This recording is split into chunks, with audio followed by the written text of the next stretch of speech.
अगर Trump Venezuela में enter नहीं करता तो अमेरिका का फ्यूचर चाइना के हाथ में चला जाता। लोग सोचते हैं कि फाइट सिर्फ ऑयल की वजह से थी, लेकिन रियलिटी ये है कि ऑयल सिर्फ एक डिक्लाइन एसिड बन चुका है। फ्यूचर इकोनॉमी ऑयल पर नहीं चलने वाली, फ्यूचर इकोनॉमी मेटल्स और टेक्नोलॉजी पर बेस्ड होने वाली है। तो सवाल ये उठता है कि ट्रंप को वेनेजुला से क्या चाहिए था? जवाब ऑयल नहीं, उससे ज्यादा काफी वैल्यूएबल चीज थी। वेनेजुला के पास गोल्ड, नेचुरल गैस और रेयर अर्थ एलिमेंट ऑलरेडी है, लेकिन एक चीज ऐसी है जो और कहीं नहीं मिलती। इन सब चीजों को बनाने के लिए ऑयल से ज्यादा मेटल्स चाहिए, और ये मेटल सबसे ज्यादा एंडीज रीजन में है। अब एक शॉकिंग क्वेश्चन आता है, इस रीजन का 60% कंट्रोल किसके पास है? आंसर सिंपल है लेकिन डेंजरस भी, चाइना। चाइना अमेरिका का बेस्ट फ्रेंड माना जाता है, लेकिन रियलिटी में वही अमेरिका का सबसे बड़ा कॉम्पिटिटर है। तुमने नोटिस किया होगा कि सिल्वर का प्राइस अचानक बढ़ने लगा, इसके पीछे भी चाइना ही था। 1 जनवरी से चाइना ने एक साइलेंट मूव चल दिया, सिल्वर के एक्सपोर्ट पर शैडो बैन लगा दिया। मतलब सिल्वर मार्केट में अवेलेबल ही नहीं हो रहा, क्योंकि ईवीज एंड इलेक्ट्रॉनिक्स में सिल्वर का यूज एक्सप्लोड हो चुका है।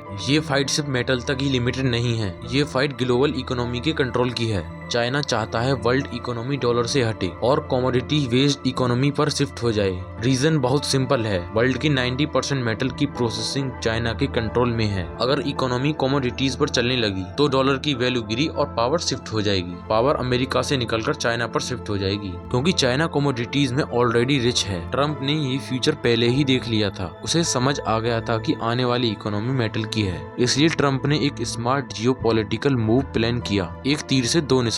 वेनेजुला को सिर्फ टारगेट ही नहीं बनाया गया, उसे एंट्री पॉइंट बनाया गया एंडीज रीजन के लिए। एंडीज रीजन के अंदर कौन कौन सी कंट्रीज आती हैं? मैक्सिको, बोलिविया, पेरू और चिली। मैक्सिको के पास दुनिया का सबसे ज्यादा सिल्वर है, बोलिविया के पास लिथियम, पेरू और चिली कॉपर किंग है, और ये सब मेटल फ्यूचर टेक्नोलॉजी का बेस है। अगर ये रीजन अमेरिका के कंट्रोल में आ जाता तो चाइना की पूरी इकोनॉमी हिल जाती। इसलिए ये कभी सिर्फ वेनेजुला और ऑयल की फाइट नहीं थी, ये फ्यूचर वर्ल्ड ऑर्डर की फाइट थी। जो दिखाया गया वो सरफेस स्टोरी थी, असली गेम मेटल और कंट्रोल और पावर का था। Raise the past, I make smarter with each growth, stay curious.